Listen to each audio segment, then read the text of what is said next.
very good morning to each one of you. On behalf of the Bangalore Chamber of Industry and Commerce, we welcome each one of you to this special talk on AI and the future of work. Before we could start the session, let's have a state patriotic song played first. Purushottam, can we have the state patriotic please? जय भारत जननीय तनुजाते जय हे कर्नाटक माते जय सुंदर नदी मन गणनाडे जय हे रतन शिखरणे भूदेविय मकुटद नवमणिये अंधद कंदद मुन्निन कणे राघव मधुसूदन रवतरिसिद भारत जननीय तनुजाते जय Bharat जननीय तनुजाते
Members to follow adequate precaution and strictly adhere to COVID-19 protocol.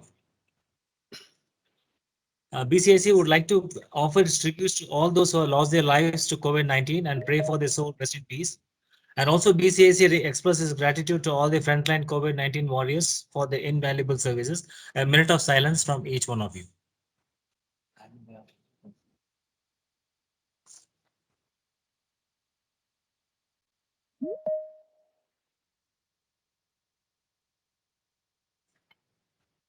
Attending.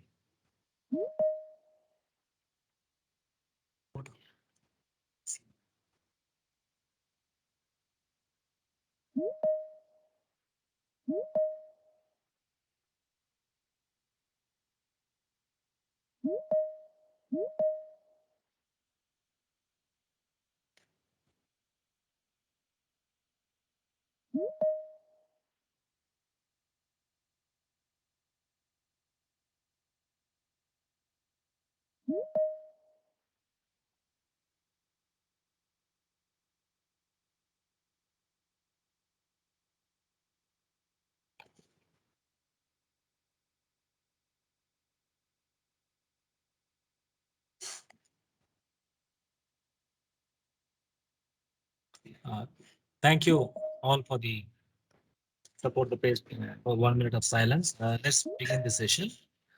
We like to specially thank Mr. T.R. Parshuram, our immediate past president and president and whole-time director, Toyota Industries Engine Private Limited, and also Ms. Priya Rao, HR and Learning Development at Drishti Technology in facilitating this session for the benefit of our members.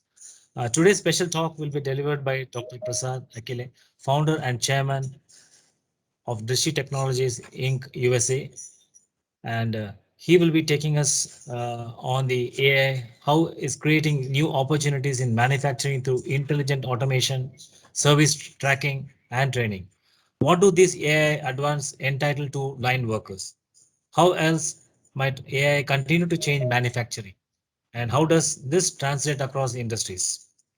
The key takeaways from today's session will be a look into the current application of the use of AI in manufacturing, and also a brief industry case study, how AI will transform manual tasks across industries, why workers are embracing these advancements. For the benefit of the participants, a brief about Drishti Technology. This was founded in the year 2016 by Dr. Prasad, Dr. Krish, and serial entrepreneur Ashish Gupta.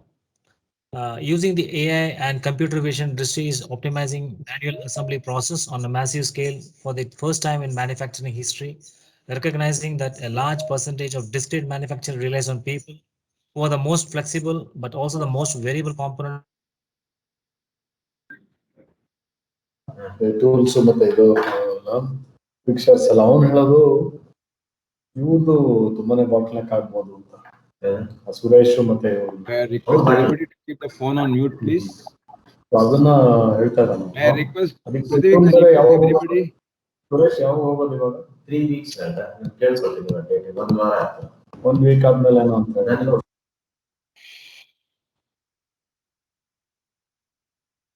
Go ahead, Prithvi. Prithvi, are you there? Prithvi?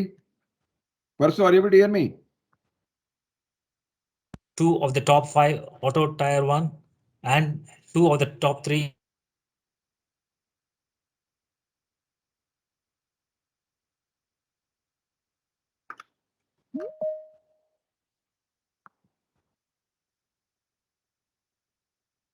Prithvi, Parsu, are you able to hear me? I'm not able to hear Prithvi.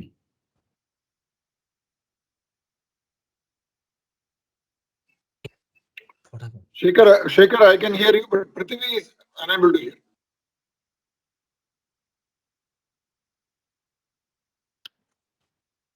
Prithvi's internet is gone. Okay. So, Parsu, shall we start? On behalf of the Parsu? Bangalore Chamber of Industry and Commerce, we express our sincere thanks to Dr. Prasad for accepting our invitation to address on this important subject. We would also like to thank all the participants for joining in today's session. We request all of you to kindly mute your mic and webcam option. This is to enhance and keep the bandwidth strong, as well as avoid any disturbance in the background. Please post your questions to the chat box only. The speaker will respond to the questions accordingly, or you could raise your hand during the session. May I now invite our president, Mr. K.R. Shekhar, to do the presidential address. Over to you, Shekhar, sir. Good morning to everybody. Welcome to all. Thanks, Prithvi, for organizing this. Before I welcome Prasad Akella and then do my presidential address, I have a humble request to all the participants. Please mute yourself because when Prithvi was speaking, I could hear a lot of disturbances on the background noise on the conversation that is going on. We are invited eminent speaker to address on an important topic. The least that we could do is to mute ourselves and not to distract the attention through a back conversations which none of us would like to hear. We would like to hear only Mr. Guest address, not anybody else. Therefore, my humble request and sincere request to every one of the participants, please mute yourself and mute your phone. That's my humble request. Thank you so much, participants. It's a great topic, what Mr. Parasuraman, I think, though it is, I'm a president for this year, but it has come through my immediate past president efforts, Mr. Parasuraman, who's a very dear friend of mine and who has taken the Bangalore Chamber of Industry and Commerce in the last year to great heights. So as a successor president, we will try all our level best to sustain the momentum and then make sure that we, if not exceed it, at least try to maintain the momentum. That's all we can do that. Thanks to Parasu for organizing this. And Prithvi introduced Mr. Prasad and then the topic. As I said, to talk about an artificial intelligence, somebody should have a minimum natural intelligence. To what extent I have the natural intelligence to talk about artificial intelligence is a matter of a debate. But suffice to say that this today in the entire industry, be it a manufacturing industry, be it a software industry, be it a medical, be it a healthcare. May I request the persons to people to keep the phone on mute, please? I've been humbly requesting everybody to mute yourself. It's a very, very humble request and sincere request to every one of you, please. So in the present day industry, in the present day environment, the artificial intelligence plays a very, very important role. Though my background being a chartered accountant, I have a little bit distance between me and the science. But thanks to all the experiences in the industry, what I gained, I could see the level of domination of artificial intelligence in the present day industry. Gone are the days in manufacturing industry, the batch processing is done physically. Identification is done physically. Today, thanks to artificial intelligence, the products gets assembled, disassembled, converted into a level of manufacturing to a greater heights through artificial intelligence. In fact, when I was talking with one of the senior industry leader in manufacturing, there is no concept of today manufacturing or a technology industry or e-commerce industry. Everything is linked to a technology, and therefore we are unable to distinguish between which sector it belongs. Is it a technology industry or is it manufacturing to the technology industry? That is the level of artificial intelligence playing a domination in the manufacturing industry. Similarly, when it comes to the healthcare industry, artificial intelligence plays a very, very significant role in the healthcare industry. Just to give an example, when we talk about the scanning, earlier we used to have a MRI scanning and a CT scanning where you do the scanning and somebody will analyze and give the reports basis that will go to your doctor. Today the scanning equipments have come such an extent where the scanner itself will take what is the issue and some doctor will just confirm it and do that. And telemedicine is another classic case of an artificial intelligence, though there will be a lot of telecom network is going on. The third important factor which comes to artificial, which is, I'm talking about based on practical experience, what we do on a day in and day out, your speech recognition software, your handwriting recognition software. It is a classic case of an artificial intelligence. Something recognizes the speech, recognizes the spelling, and recognizes everything is a case of an artificial intelligence. People who use iPhone, the Siri is a case of an artificial intelligence. Earlier in iPhone, we used to do everything. Now Siri takes your command and do that. That's one case of an artificial intelligence. Similarly, when we are moving from software to my subject of taxation and accounting, today you have got a database which identifies the relevant judicial precedents, relevant case laws for you, and then brings some summary to you. Database have come to that extent. That's one case of an artificial intelligence. People who appeared in the exams may know about it, the plagiarism check. If you write any paper, you put in the plagiarism software, it checks all the websites and tell you how much is plagiarized, how much is your own version, your original version. For 10 years back, it was very difficult to decipher whether it's a plagiarized version or it is your own version. Today, the software has come in which it can tell you the plagiarized version or your own version. So artificial intelligence has crept in multiple places. It's walking across all our parts of life without we realizing it. But that is a level of artificial intelligence that has come up. And the way the artificial intelligence is going in the next 2 years or 3 years, probably I would expect 3 to 5 years, it will occupy a greatest role. For example, people who talk about the sports, people who are interested in sports, cricket, artificial intelligence plays a biggest role in cricket or in the sports. It analyzes the batsman movements, the bowler movements, the ball movements.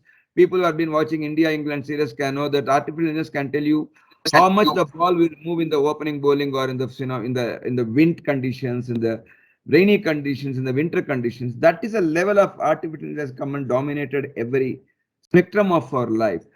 And in the future, in fact, I would like to go back to Mr. Narayana Murthy, chairman of Infosys. He made one, when we invited him for a Deloitte Partners meeting 2007 or 8, he said, the robots will replace all chartered accountants in the days to come because the robots will do all the regular job where it needed a human intelligence. That human intelligence job only will be done by humans, but all the regular jobs will be done by robots.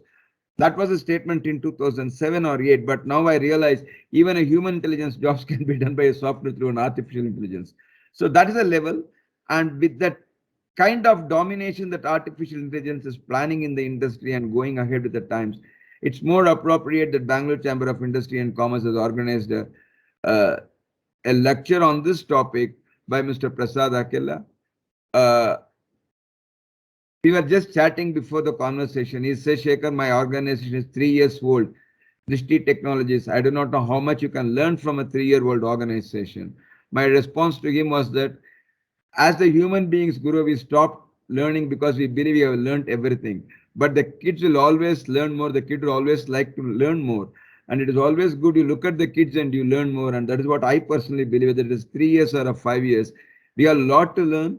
And definitely an organization like Drishti Technology will throw a lot more light. And definitely an accomplished professional like Mr. Akella Prasad will throw a lot more light on artificial intelligence. And before artificial intelligence, I always believe intelligence God given, but always use the intelligence in the right way and in the positive side for all our improvement as well as for the improvement of the society. God gives intelligence to everybody at the same level, but it is us for us to use how we want to use the intelligence in the right way and the positive way, and use the artificial intelligence in the more positive way for the improvement of the society and for the improvement of lives. That's all I have my request. And once again, on behalf of Bangalore Chamber of Industry and Commerce, I thank Mr. Akella Prasad for taking his time, sharing his knowledge, and sharing his perspective for the benefit of everybody. Thanks to you, sir. Thank you so much. Welcome once again. Back to you, TV. Thank you, Shekhar sir, for this wonderful presidential address you made and the start of the day for this special talk. Now I invite Mr. T.R. Parshuram, our immediate past president and whole-time director of Toyota Industries Engine, to kindly address the gathering, sir. Yeah, thanks, Over to you, Prithvi. Parshuram. Thanks, Prithvi. Thanks, President, for a wonderful introduction of the subject.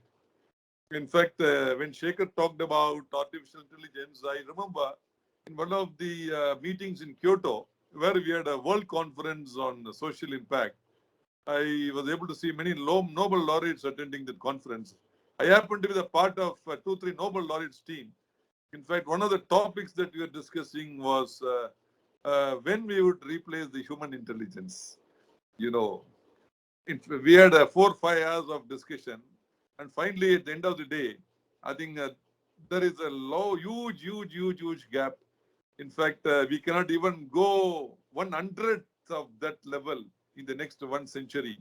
I think that is the kind of human intelligence that is available. In fact, I always remember the Indiran the Robo, the beautiful movie from Rajinikanth. I think whenever we look at artificial intelligence, I think that movie teaches us the complete essence of artificial intelligence. What all AI can do for the humanity, and what are all the positive and negative impacts of AI. In the first half and second half, if you watch the movie, therefore, I think it's very important that human intelligence should power the artificial intelligence.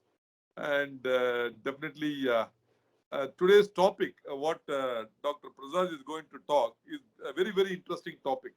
In fact, Shekhar was talking about 3 years of Drishti, but let me tell you, I think Drishti Technology is one of the rarest companies in the world. They are partnering with 3 of the world's 6 big OEMs. They are partnering with 2 of the world's top 5 auto parts companies, and they are partnering with 2 of the 3 electronic companies in the world. In fact, I was very surprised to see their kind of presence in global markets in the top companies. And I think hats off to Dr. Prasad and team. In fact, this team, Dr. Prasad and Mr. Krishnan Chaudhary and Ashish Gupta, one of the investors, I think they started this in 2016. I think one of the biggest thing was how to utilize the human potential to the fullest extent, especially in developing economies like India, Indonesia, Thailand. When I looked at their model, unlimited human potential is there. But how do we partner the unlimited human potential using the power of artificial intelligence for visualizing the manual operations so that at the right times you take the appropriate countermeasures? I think this was one of their biggest success models. So I think that this Drishti Technologies definitely is going to create a big impact in the way the economies are going to develop for manufacturing excellence. So just coming to Dr. Prasad Akella, who is the founder, chairman, and chief strategy officer of Drishti Technologies. Mr. Prasad has a distinction of creating two massive market categories that use technology to extend the limits on human capabilities. First, in the 1990s, he led the General Motors team that built the world's first collaborative robots. And cobots projected to be the $12 billion market by 2025, which married mechanical strength, haptic interfaces, and human cognition. Then in the early 2000s, as a co-founder of the social networking pioneer Spoke, Dr. Akella envisioned and helped build the first massive social graph to help humans build more effective relationships, a category that is now worth trillions. Dr. Prasad is creating his third massive market category that uses technology to extend human capabilities. Today at Drishti, he is working to combine the cognition of AI with the flexibility of humans in the factories in the form of AI-powered production, applying frontier technology to augment humans and create a new market category. This time he is asking what happens if you use AI's cognitive capacity to augment the agility and creativity of a human worker. His answer is Drishti, the world's first action recognition company, which applies deep learning and computer vision to measure and increase the value that humans add in the work settings. Dr. Akella has served in the executive roles for enterprises and startups that include Thomson Reuters, Optesa, Intermedia, and SAP. His work has won him broad recognition, having been founded by the National Science Foundation 3 times previously.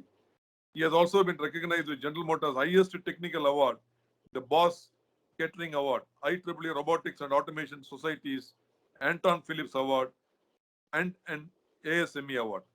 Dr. Akella has been awarded 2 patents, been published in a number of technical journals, and served on the editorial board of robotics and computer integrated manufacturing.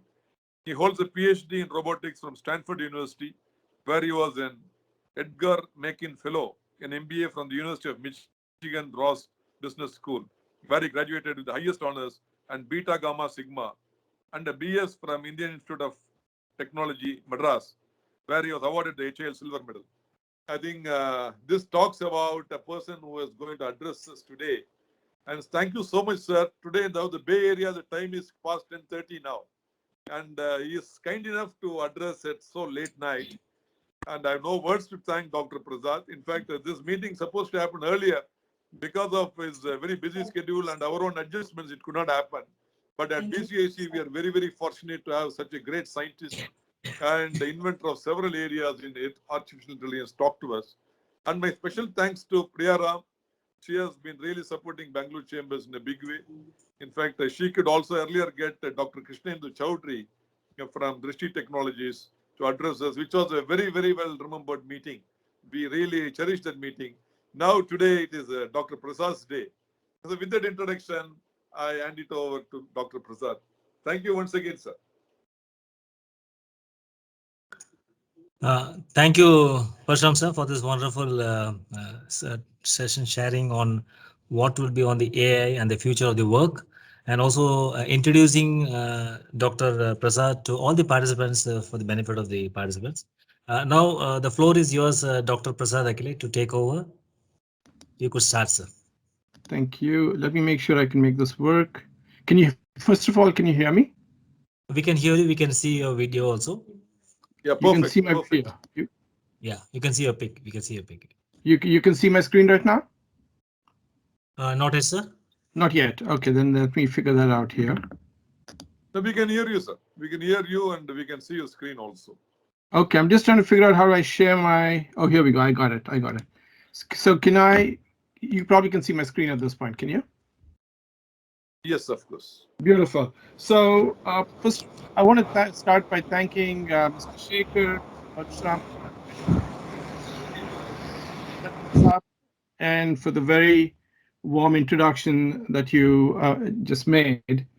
I was listening to the Karnataka Rajotsava song and looking at the Vidhan Sauda, and as a native Bangalorean, it brought back a number of memories. So it's a particular pleasure to be here talking to all of you, the titans of Bangalore commerce and the drivers of the future of Bangalore. It also brings back memories. I used to join my father when he would come to such meetings. He was an academic and would talk to the industrialists in town. So it's very nice to be here.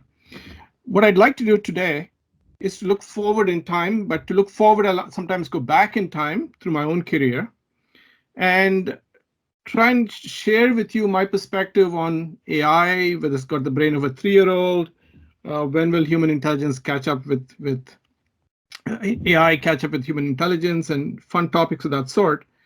But I'm going to look at AI and the future work largely from the perspective of manufacturing, because I've spent a lot of my time there, but towards the back end, we'll take a shot at other areas that are sort of related to what we're talking about. Now, speaking from a personal perspective, if there's one central theme to my entire career, it's the creation of technologies that empower people at work. And this word empower actually matters deeply to me because, as you'll see, I think if we can have man and machine work together, the total work content that we produce is far superior. People retire in good health. These people on the plant floor, they have ergonomics is not exactly easy for them. It messes their backs up. It'd be nice for them to retire. And all of us as consumers of the products they're building will enjoy much better products and have better lives. So when I talk about this idea of bits and atoms of man and machine coming together, I thought I'd start with a very tangible sort of example that all of us will relate to. The example is the very humble spell checker and the grammar checker. So every one of us every day types up messages or emails or types of documents that we send out. Now, when we make a mistake, we get that little squiggly line and we look at the line and we say, oh, I made a spelling mistake, we fix it. Now, in that interaction, what's going on is you are the creator. You're using your brain, your cognition to do something. The AI is working in the background and saying, does this look right or wrong to me based on everything I've learned so far? And if it doesn't look right, it lets you know. But you as the creator actually can determine whether you're going to ignore it or whether you're going to take its help. And almost always the end product is better. And so you look like a hero when that email message goes out. So that is really the whole point of empowering people with technology. And that's really what I want to talk about today. So let's start with a couple of sort of common myths that one faces, especially in the manufacturing world. The first myth that one hears about, largely from the press, is that robots have taken over making all the stuff that you and I buy and use. Whether it's a car or a cell phone, robots have made it. But the shocking fact is that it's people like these two people in the picture who actually make the stuff. I don't care whether you go to America, you go to China, you go to India, you go to Mr. Parashuraman's factory. The factory simply is that people are making stuff. In fact, more than 70% of production is manned by people. Now, if that was shocking enough, the second, probably equally shocking fact is that we have no idea what these people do on the floor. And so when you have a phone blow up in your pocket and the manufacturer is trying to figure out what happened, till now, we've had no way of going back in time and saying, almost doing a time warp back in time to say what happened. We've had to sort of resort to simple methods, almost inefficient methods. Now, there's a second myth that permeates the air, and that myth basically is that the primary path to improvement, to efficiency, to scaling our capabilities to build stuff is to automate. And I couldn't disagree with that statement. And I'm hoping that through today, we'll realize that this AI isn't what people think it isn't where it is. And therefore, you and I are far more intelligent, far more flexible, and far more capable than most robots or most forms of intelligence. And there are certain narrow areas. I think Mr. Shaker talked about the MRI machine that we'll talk about, where this narrow AI, which is probably catching up capability, that interpreting the image that the machine produced to guide the radiologist. And we'll talk a little bit about that. Now, it's very interesting to look at this problem of man and machine from a different perspective, simply from a numbers perspective. So it turns out we have about 2.7 million robots on the planet today. Every country you go look, search for the Fanuc robot and whatever else. And there are 345 million people working on production lines globally. Now, if we factor in the fact that we produce about 400,000 robots and each robot displaces 6 people, that's roughly about 2.4 million people of this 345 being displaced annually. So if you sort of just stop into the math, it's going to be at least 100 years before we've got robots that can take over the plant floor. And I think this is what Mr. Parasuraman was talking about when he said they had the debate in Tokyo about intelligence catching up. And I'm simply coming back and saying, I don't care about intelligence catching up. I'm just talking about the supply chain catching up and being able to produce and do what you and I do in a very systematic way. Now, just to give you an idea of why I believe this, I thought I'd play a fun video. This video shows you what is called the Stanford JPL hand. It was designed between the Jet Propulsion Lab and Stanford in the mid 80s. And this is part of the kind of work I was doing in the research labs at that point in time. Now, if I were to ask anybody here in manufacturing, have they seen a robotic hand on the plant floor? The odds are they'll say no. And if 35 years since I graduated from grad school, nothing has changed, these kinds of hard problems haven't been fixed, I don't see how we will replace people in the near future. Now, some of you have probably seen those wonderful videos of the Boston Dynamics robots jumping, doing backflips and fun stuff of that sort. Just to give you a sort of sense of time, Mark Raybert, the founder of Boston Dynamics, was trying to get a single stick, a pogo stick, the thing you jump on up and down, to balance at the same time that this hand was built. And clearly he's made more headway than these arms have made. But the fact is that those machines that he's built, amazing as they are not quite ready yet to be deployed more broadly. So I submit that humans aren't going anywhere anytime soon. So now the question is, if people are going to be there, how do we help them? How do we build systems that can actually work together with these people?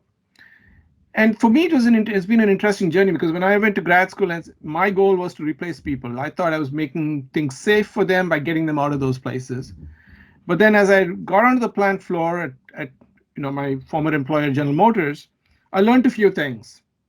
The first is the plant is incredibly complex. And when you see it working so well, it's very misleading, because it almost looks like a ballet with everybody doing things smoothly and nicely. But behind the scenes, it's actually very, very, very hard to run. The second is, you got an automated robotic paint shop, you got some, chip making machines that have been automated, but the bulk of manufacturing is run by people, and nothing has changed in the 113 years since Henry Ford introduced the Model T in the River Rouge plant in Dearborn, Michigan. Nothing has really changed. Frederick Taylor, Franklin Lillian Gilbreth, industrial engineering, it's all the same. We're depending on stopwatches to make hundreds of millions of dollars in decisions. The third is robots are overrated. They can do certain things well and they'll do them well, but beyond that, not a whole lot more. And fourth is that the people on the plant floor are proud of their work. There's this perception that they're lazy and things of that sort. That's the farthest from the truth. Every one of them on the plant floor is a craftsman wanting to do the best they can. So really, what I learned on the plant floor is that when you can take man and machine and put them together, you get a whole lot more. And so let me show you the two main classes of sort of man-machine coordination that I have worked on. The left, you'll see a much younger Prasad here. And what we did was we built the world's first cobots. You will see that it's the fastest growing segment in robotics today. And for fun, I thought I'd show you a video of what it is like. Hopefully there's no ad coming up. Oops, there is an ad. So let's just wait for the ad to go. Search, Okay. power augmentation, and guidance. This worker, Gary Apsey, is using a commercially available air balancer to install rotors on a small car. These balancers respond non-linearly to operator input. They do not fully compensate for varying payloads. The operator must carry the uncompensated forces. The Intelligent Lift Assist technology from UC Berkeley provides very responsive, task-dependent power amplification. The assist can adapt to varying payloads because movement is controlled by the operator and can sense and respond to those varying loads.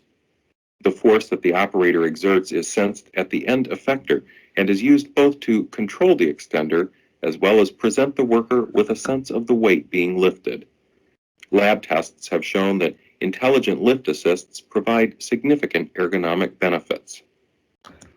So what you just saw was essentially the idea that irrespective of what weight you put on the arm, it acts as if it's got essentially no force on the human being. It's a very light force, under a pound, and it doesn't matter whether you're carrying a 10-pound battery or you're carrying a 25-pound battery. The system behaves in a very nice and clean way, and therefore the person carrying it doesn't need to deal with jerky forces or actually carry the burden of doing that 1 a minute, 8 hours a day.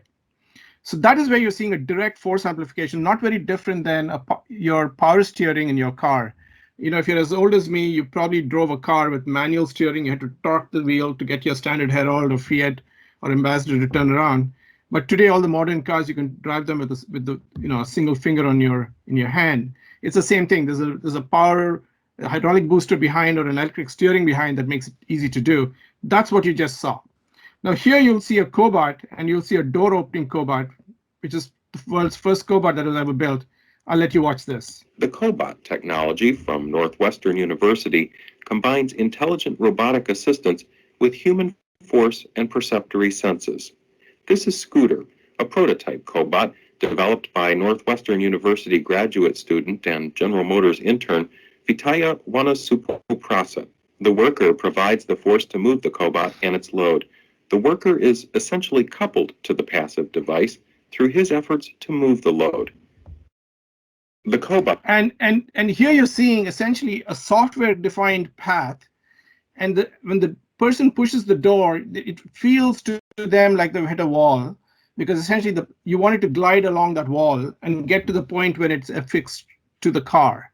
So the intelligence is brought together by defining these paths and making the person's job easy. So they just simply push, and it naturally glides them. It's not very different than taking a ruler and drawing a line. You get a ruler because the ruler guides you and makes your job easy. You don't have to think about drawing a perfectly straight line.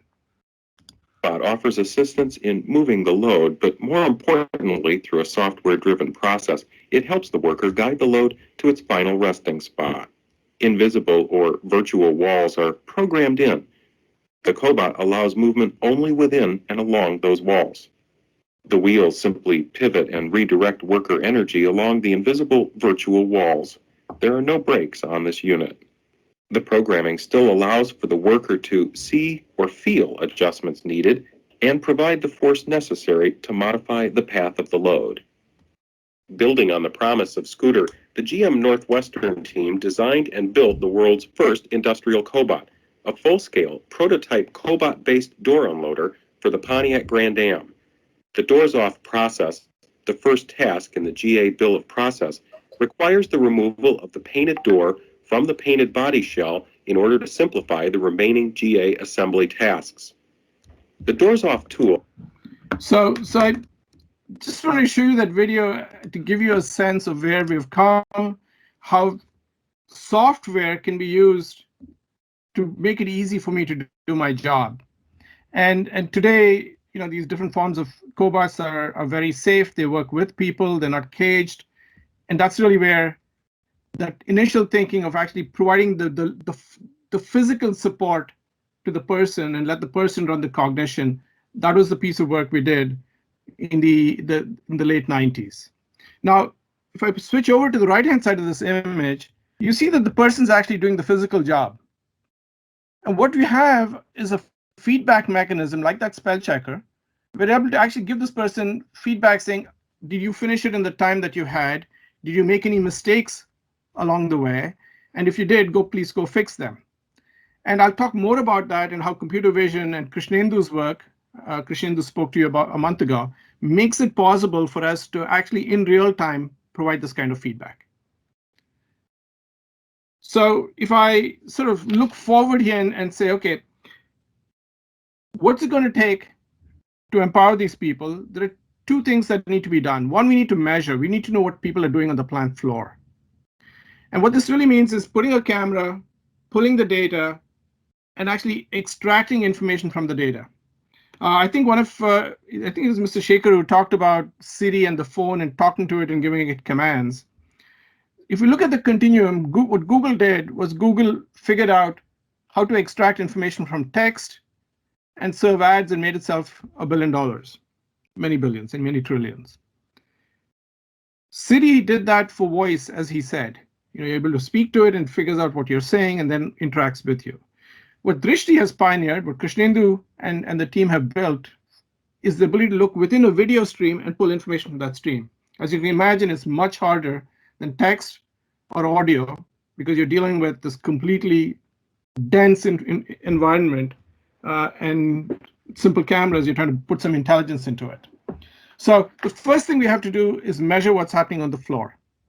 And the second is that we've got to apply all of this measurement, because once you got measurement, you can actually start making decisions. And so what we chose to do is to focus on manufacturing, which is 15% of GDP, for all the reasons I said. I mean, since Henry Ford, nobody's touched the space. So what you're now seeing is a technology being developed and attacking a large market opportunity. And when you can start putting technology in places, you start getting tremendous benefits. You can only start imagining, oh, wow, I can go do this on the plant floor. I can do that on the plant floor. So instead of imagining that, I just thought I'd give you an example, a couple of examples from our customers of the kinds of impact that they've seen in their plants from working with us. So you can actually see that we can give them pretty reliably, tens of percentage points of improvement in efficiency.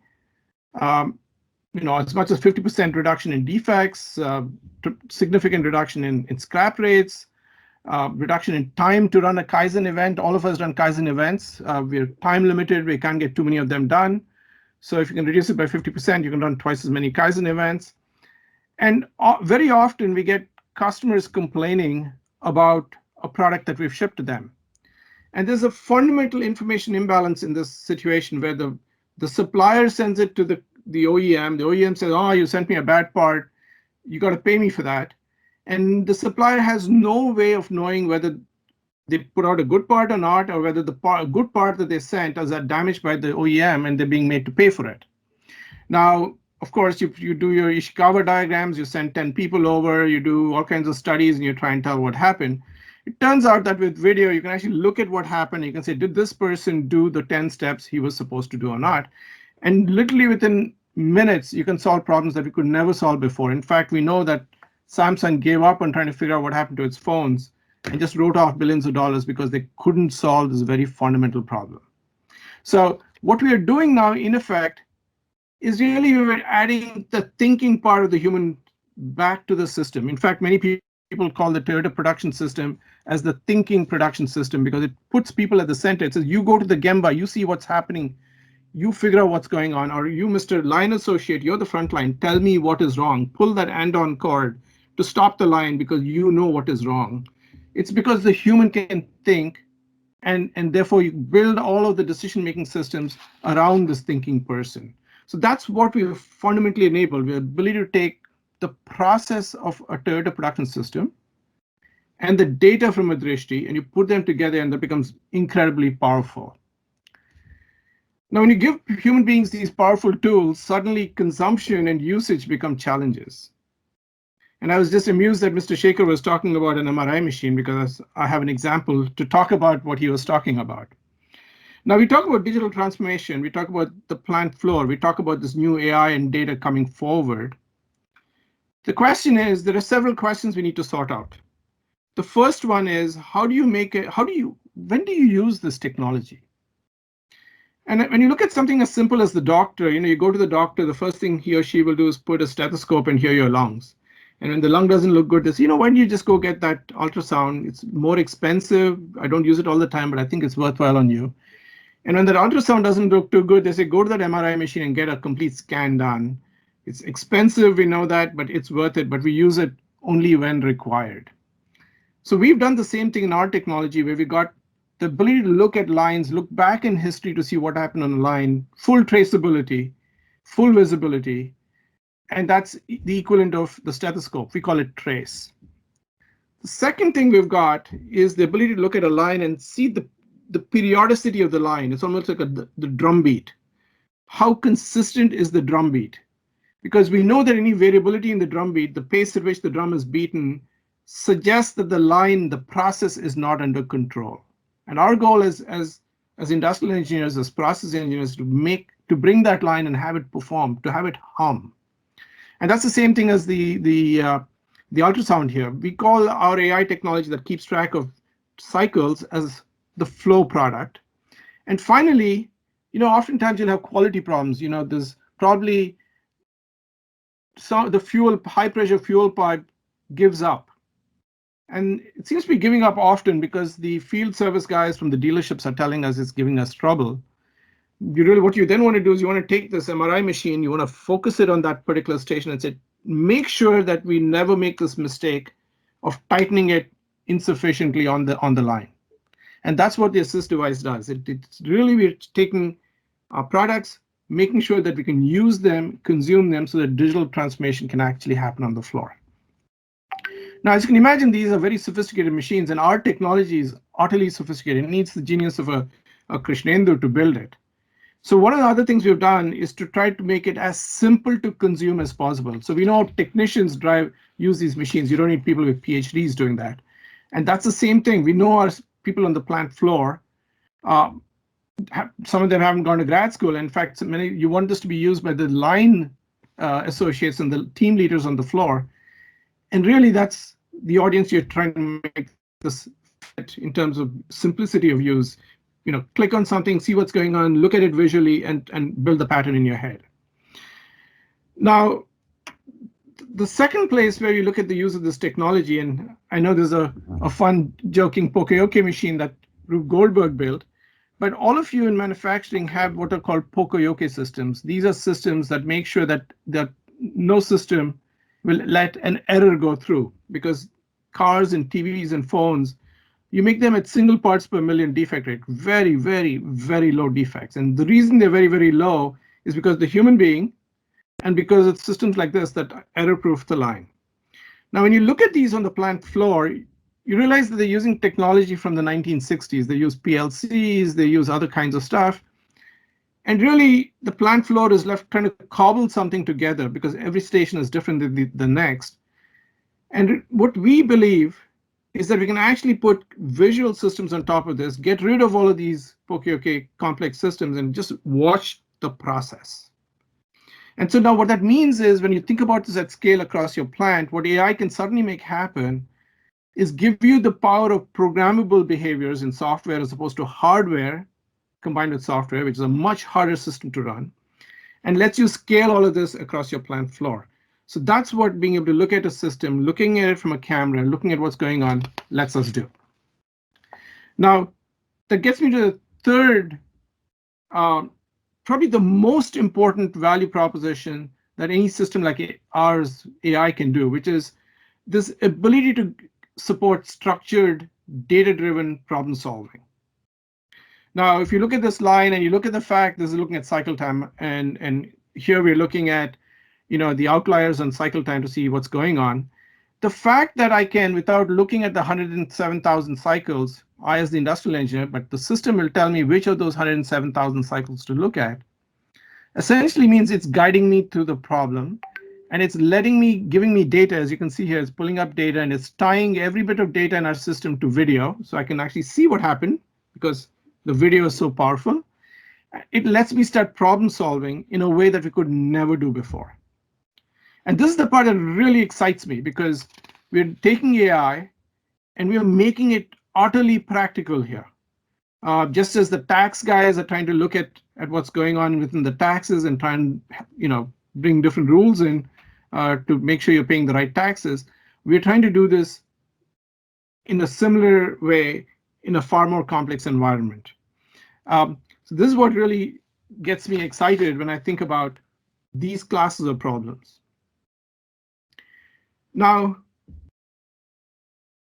clearly, we can't depend on the manufacturers to try and develop all of the software. They just can't afford, they can't compete with Google and Facebook and everybody else who's hiring all of the data scientists and paying them a ton of money.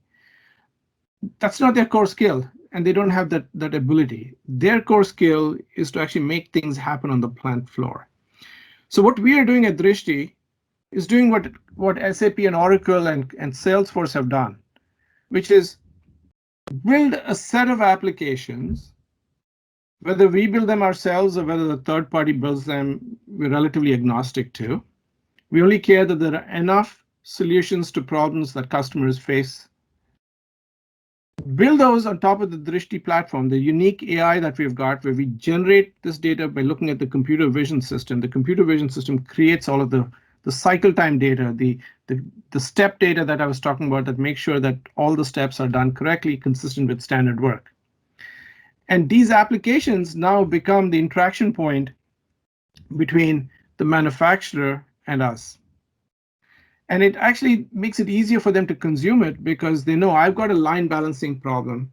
I need to balance all my lines. I need a solution that will do that for me. Or, I'm having a labor churn of 30% every year. Every third person in my line is new. I need to find a way to train them better, because if I train them better, I know my productivity and my quality will be good.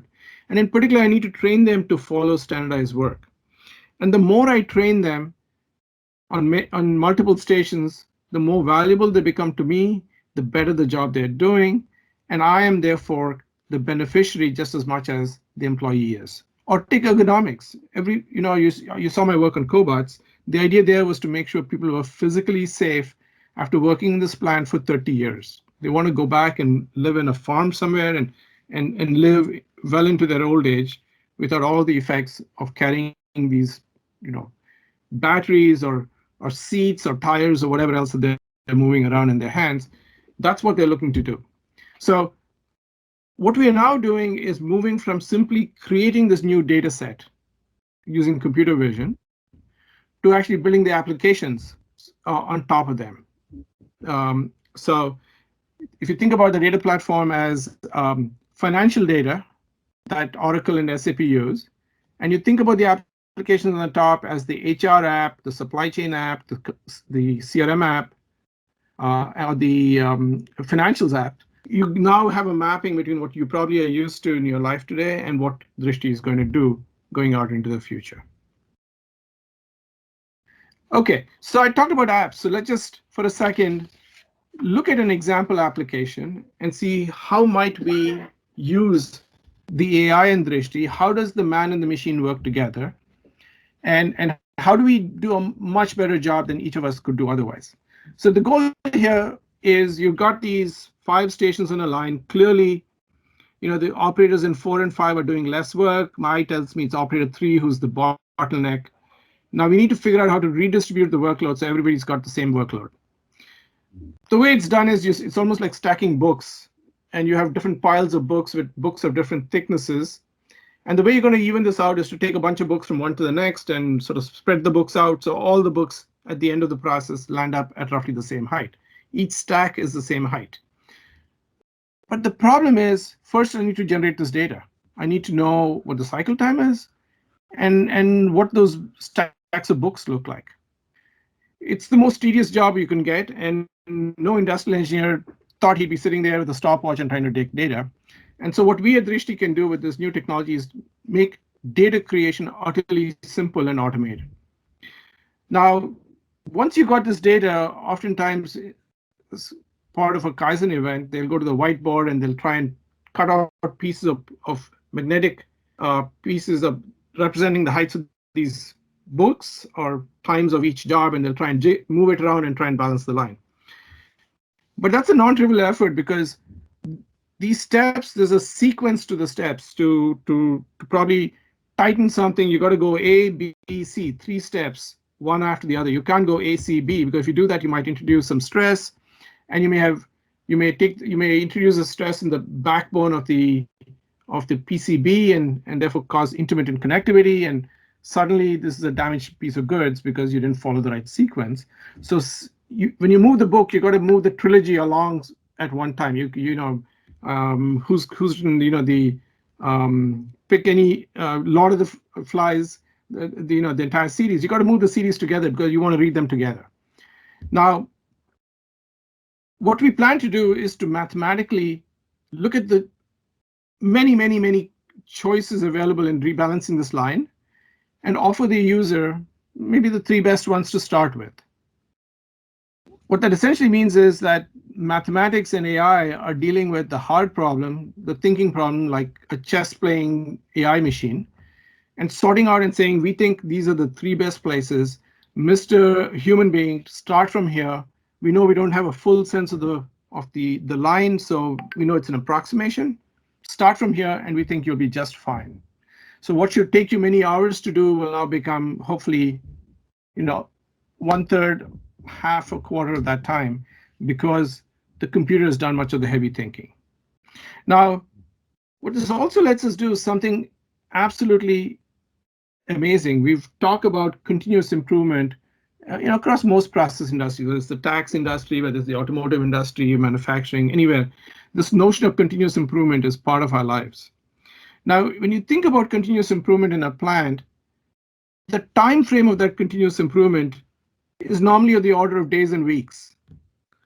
With the measurement system running like ours, that time frame shrinks. So let me give you an example. This line is probably balanced, I don't know, once in 2 years.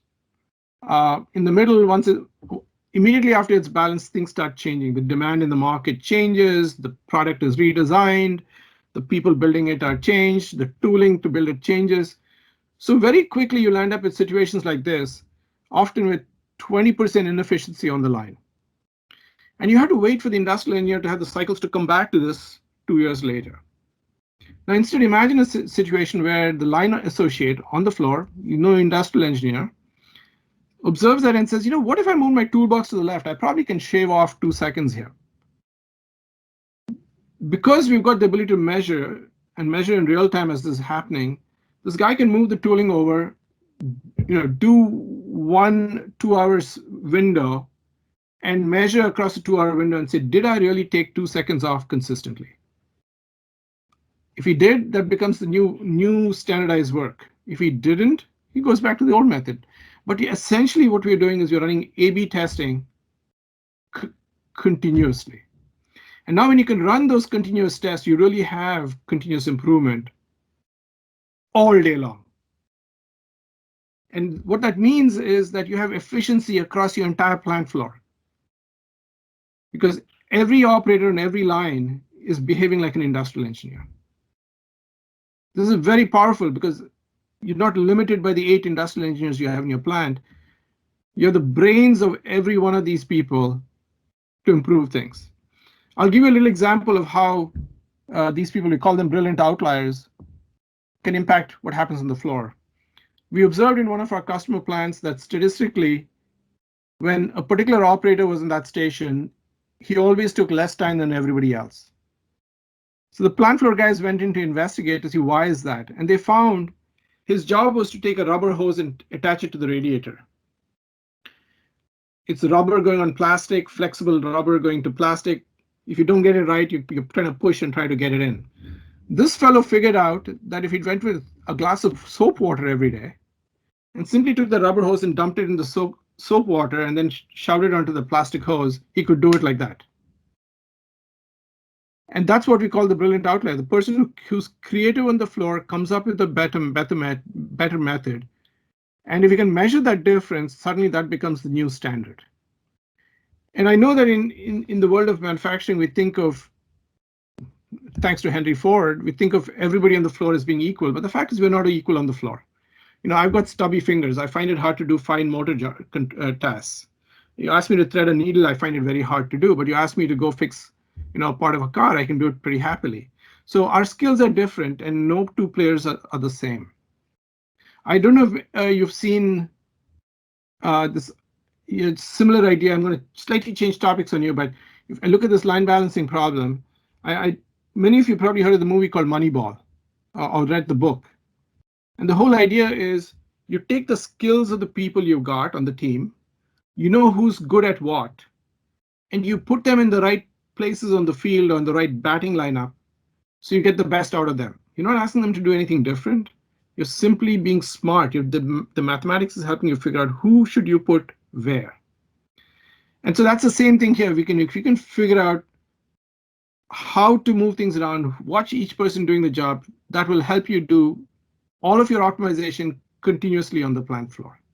So that's what some of the amazing things that taking AI and marrying it with the human can do for us.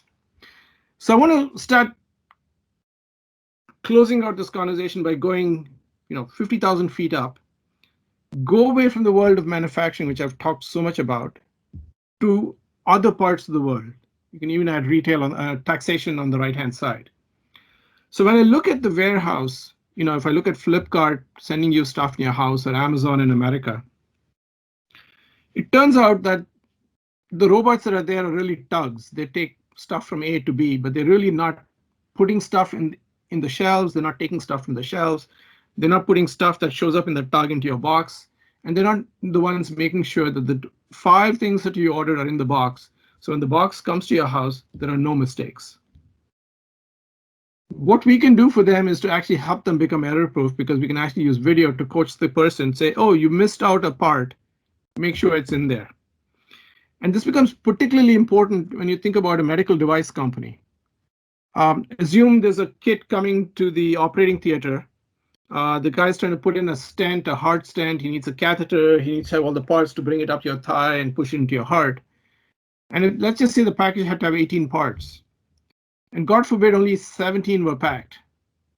Now suddenly you have a patient with stuff inside his system, a doctor now scrambling trying to figure out what to do, and potential lawsuits on their hands. That's the kind of stuff that we can avoid, because the AI system can partner with the human being to do a good job. Same thing in food services. When I go to most any Burger King in the world or to any McDonald's in the world, they try to make sure that what they sell us is identical across the globe. They're essentially trying to put standard work on the line, trying to produce the same end product, so you know what you're going to get when you show up there. Or think about the healthcare pharmaceutical. Think about a pharmacist, and I go to the pharmacist and my doctor's ordered an antibiotic, and for whatever reason, maybe the pharmacist had a fight with his or her spouse, is upset, shows up there, and so giving me an antibiotic, starts dispensing an antipsychotic. Now, if you've got a camera system sitting on top, it can look at that and say, this doesn't look right, the color of the tablet is wrong, or the size is wrong, or whatever it is. The vision system figures out something is wrong and taps the person and says, you better make sure that medicine is right. It doesn't look right to me. And the same thing, if you go to the retail store, when you go to the checkout counter, this person's picking up a gallon of milk, he's picking up, whatever else that you bought, soap or whatever else, and bagging it and picking up the bag and giving it to you. So they're essentially doing what the line worker is doing, picking up stuff every so often and potentially messing up their bag. So if you can put an ergonomics capability on top of that, or you sort of redesign your feeding mechanism so that they always deliver closer to the person, so he's standing vertically and picking stuff up, you can actually redo these things to protect people. And that's the kind of stuff I think that will happen increasingly over the many next years to come. So I'm going to start wrapping up here by ending where I started, which is simply say that people are going to be the future. My job, our job, is to empower people so they can do their jobs better, and to figure out the right technology that will make this happen. And as I look at the future, I sort of absolutely recognize that what we have today is narrow AI. In fact, I was joking and telling Mr. Shekhar earlier that our computer vision system probably has the brains of a 3-year-old. But it's got the brain of a very powerful 3-year-old, and it doesn't tire. It can be very repeatedly keep doing the job, unlike a 3-year-old who'll get very bored and go off to do something else. And our ability to tune these systems to be as accurate as they are, Krishnendra and the team have done a phenomenal job, is, I think, the kind of stuff that will start broadening. We will see more and more capabilities. And it'll take us a while, Mr. Parasuraman, to get to that point where they're good enough to replace our brains. So I have no expectations it'll happen in the near term, but there's so much value in what we already have that we can empower people and change their lives. I thought I'd close out. I don't know why that happened here.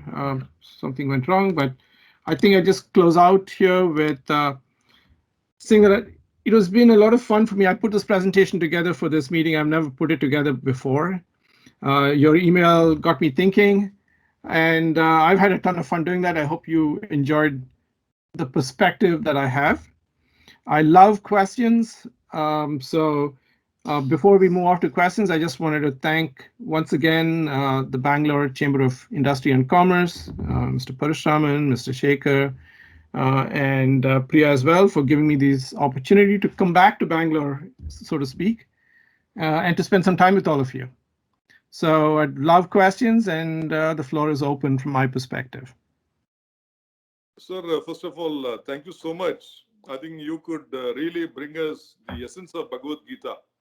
I think the Toyota production system, the kind of challenges in the manufacturing, especially where human beings are involved. And I think I was enjoying every word of your talk because I've been with Toyota for the last 23 years. You talked about standardized work, Emazumi, Poke-yoke, and whatever. I think I could revibrate the kind of challenges. Hats off, I think, the kind of applications you've done. In fact, very truly, you have interfaced the Toyota production system with the visual technologies. And I think what I understand, I always keep telling, sky is not the limit. I think from your today's presentation, you have clearly shared with us, I think the infinite possibilities of using the AI and visual technologies for an unlimited possibilities. As you rightly said, I think 100 years, I also talked about 100 years. You know, your number also matched with that, which means this number is going to definitely keep on increasing. Do loop n is equal to n plus 1. And maybe it'll go to 1,000 years as we go forward, because the human power is indispensable at any point of time, as you rightly said. So with this, let us throw the floor open to the questions. So the first question, some of the questions coming.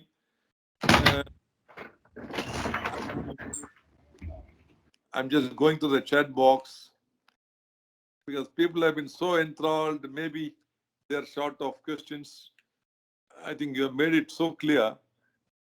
So only my question is, this AI technologies and visual technologies in the manufacturing. So what would be the kind of constraints in terms of resolution? Like today, of course, we talk about millimeters and microns.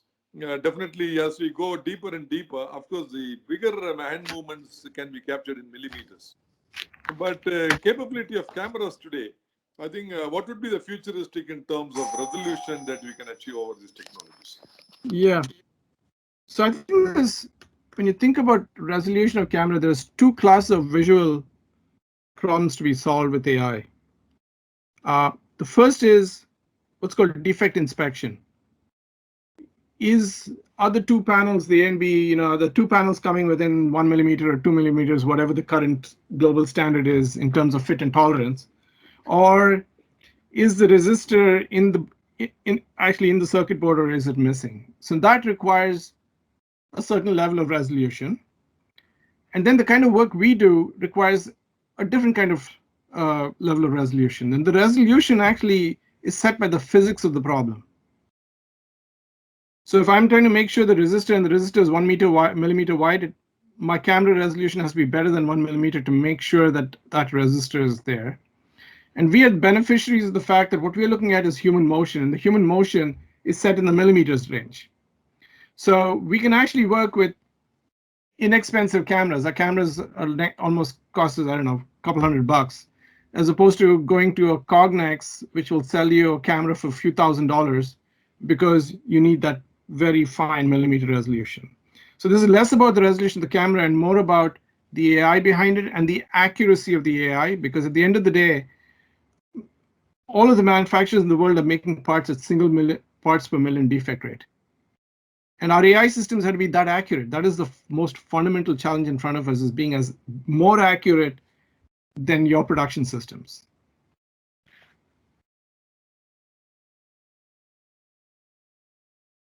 Sir, I have only one question, sir. Mr. Parshuram, you're on mute. Yeah, sorry. Thank you, sir. I think I fully understand. It is limited by the physics. And of course, sky is not the limit. Thank you. Go ahead, Shekhar. There is one question has come in the chat box. Probably I'll just ask that, then I have only one point. Manufacturing can be simplified by using artificial intelligence. Many thanks. What will be the cost implementing the system for one workstation? Is it user friendly? That's number one. The second one is, our academia keeping pace with artificial intelligence and machine learning? These are two questions, sir. Yeah. Then if time permits, I will ask the question. Otherwise, okay, sir. Yeah. So I think it's interesting, when you look at science, there are points in time when industry moves faster than academia, and the points in time when academia moves faster. And I think in this case, we are ahead of academia. If I run a Google search every night to see if anybody is writing papers in this area, and I don't see enough evidence of people actually digging into it and working there. Your cricket example that you gave me is a comparable example. I don't think they're doing action recognition. I think they're essentially looking at the image and trying to see where the ball is being hit and things of that sort. But it's about the closest one can get to what we are doing. And I'm sure there's work in that area as well. Now, in terms of the cost structure of all of this, now, if you remember, I said we had three products. We had a product we call Trace, which is essentially the ability to store data, so you can actually do root cause analysis on it. You train your people with it. You can go back in time, and as you identify the problems, you can share that data to all of your colleagues. That is a relatively inexpensive system. If you're interested in the details, drop me a mail. My email address is, I'll share it here in a minute. And my sales team can reach out to you and work with you on the cost structure. But to give you an idea, these are hundreds of dollars a month at this point in time. And it gets more expensive, like going to an ultrasound and then getting to an MRI machine. But I think the way to think about that is costs change with time as technology improves. If you think about, a cell phone, the first cell phones cost us a minor fortune, but today you can buy a relatively simple cell phone for next to nothing. And so I think you'll see that kind of pattern where as technology improves, as the cost of cloud computing improves, as cost of storage reduces, as cost of bandwidth reduces, the cost structure of what we're talking about will reduce. So I think that is one way to look at the whole thing. But I really think the right way to think about this is not cost. It's value. And the analogy I'd give you is, people don't look at the MRI machine and say, oh my God, it costs $1 million. What they say is, how many lives can I save, and how do I amortize the cost of this? What's my return on investment? And how much more money can I make than I paid for the machine? I think we've got to take a value perspective, and I promise you that your payback periods using these kinds of technologies are in months, not in years or whatever the metric your CFO is giving you. So that is the correct way to think about it, and it's really not even tied to your cost of labor. Oftentimes I see people thinking about these systems in terms of cost of labor. I would submit to you that's the wrong way to think about it. It's really cost of product. It's the cost of rework. It's the cost of an upset customer. It's the cost of a recall. And those are the costs one should be really thinking about in thinking about new technology of this sort. So thank you, sir. Thank you very much. I think, sir, one more question. Of course, I don't know whether it's the right question in this forum. We have been talking about integrated cobos and robos, but is it possible that we can even develop using AI, like organs like our skin, eyes, and different parts of the organ, instead of supporting them to rework or replace them? Is it possible that the futuristic will be able to produce such kind of human organs using such technologies? Of course, it's a very big question. It is, I don't know whether it is the right question. Since come in the chat box, I thought I should raise the voice of the people. So first thing, my wife will remind me, I know nothing about biology, is what my wife is in the pharmaceutical sciences. So the first thing, anytime I open my mouth, she tells me is, Prasad, you don't know anything about that, don't go too far. So I'm going to take that as guidance. But having said that, there's a fair amount of work going on in things like artificial skin. In building, so in looking, what it's called biomimetics. The idea is you're mimicking biology. And I'll give you a little example. If you think about the Jaguar and the Rolls-Royce car companies, for the longest time, they would have people run their hands on the dashboard. And the reason you run your hands on the dashboard is the finger is very sensitive to imperfections. And it's sensitive to imperfections because as you run it, the fingerprints catch, and there's a double pendulum behind it. There's an engineering problem there, and you feel the double pendulum vibrating, which is how you know there's an imperfection on the metal or on the wooden dashboard. So there's a lot of work going on in trying to build those kinds of systems that are artificial. They've got intelligence in them and they're skins, but they're not the same as biological systems.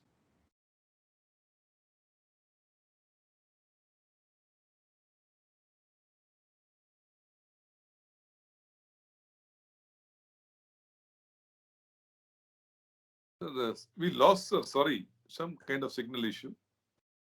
No, Parsi, he explained it. Parsi. Sorry. Thank you, sir. There is some issue with you.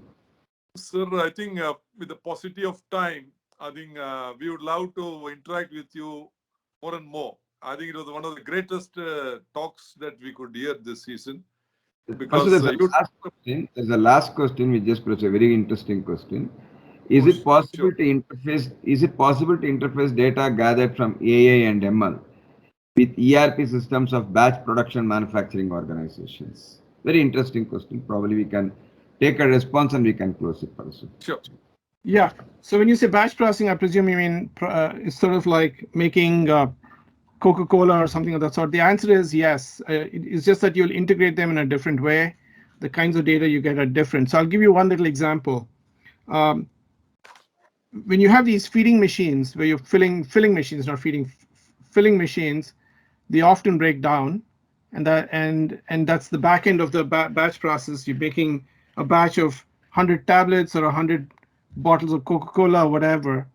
It absolutely is possible to take that data from the MES system, from the ERP system, and to tie it back into a system like Drishti to correlate the data and see what is happening. So the technology we're talking about is not just for people, it also is for machines, because machines actually are much simpler than people to sort of understand their behaviors and to fix. Okay.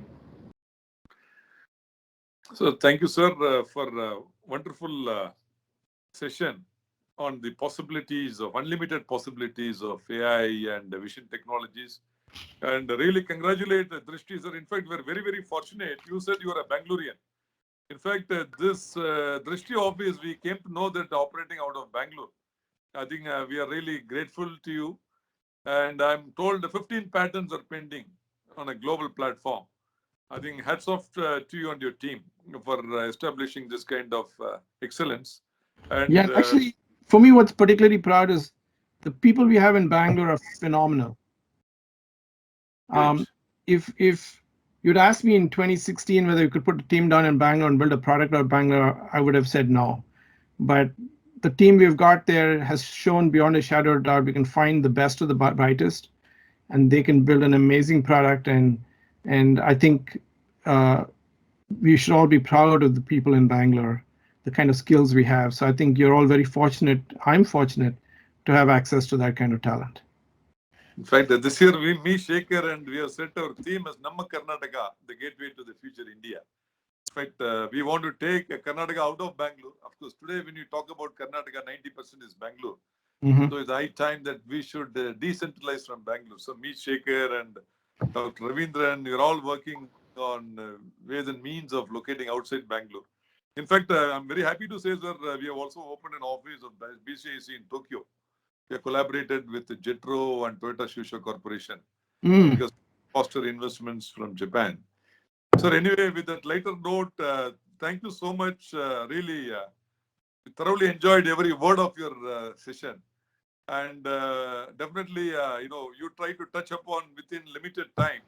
You could touch upon several aspects of world-class manufacturing, Toyota production system, vision technologies, and unlimited usage of AI and artificial intelligence and robotics.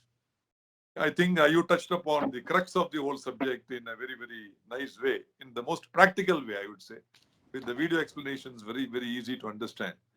And once again, we have no words to thank. Now I hand over to our Secretariat, Deputy Secretary General, Mr. Prithvi, for a small felicitation, sir.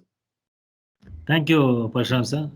Thank you, Dr. Prasad, for wonderful insights that you've given on the AI and the future of the work. And really, the participants has benefited a lot. And we will look into how these companies can look forward for this innovation to come in their business practices. More than 100 people today, I think. Yeah, that's a what. full number.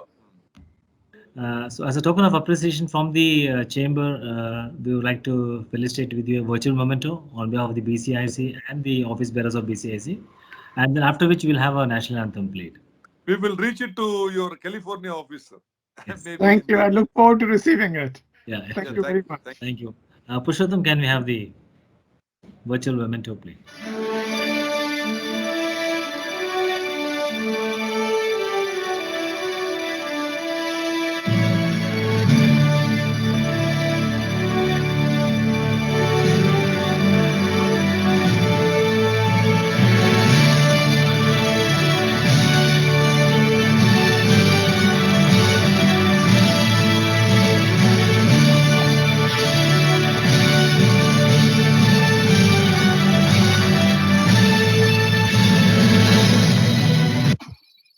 Thank you. That was actually very, very cute. Thank you.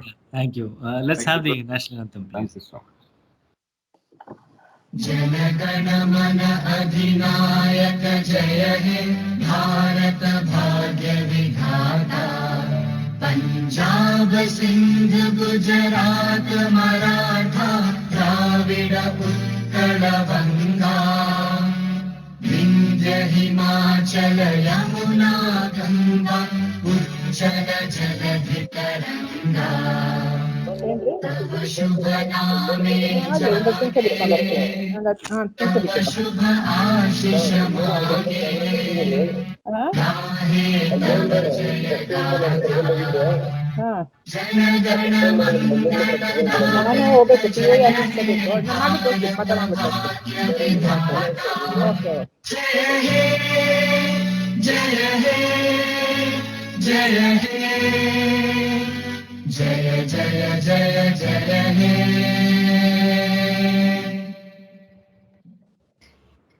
Thank you, Mr. Prasad. Good night. Take care, everybody, and thank you for your time and attention today. I really appreciate this. Bye-bye. Bye-bye. Thank Bye-bye. you, sir. Thank you all.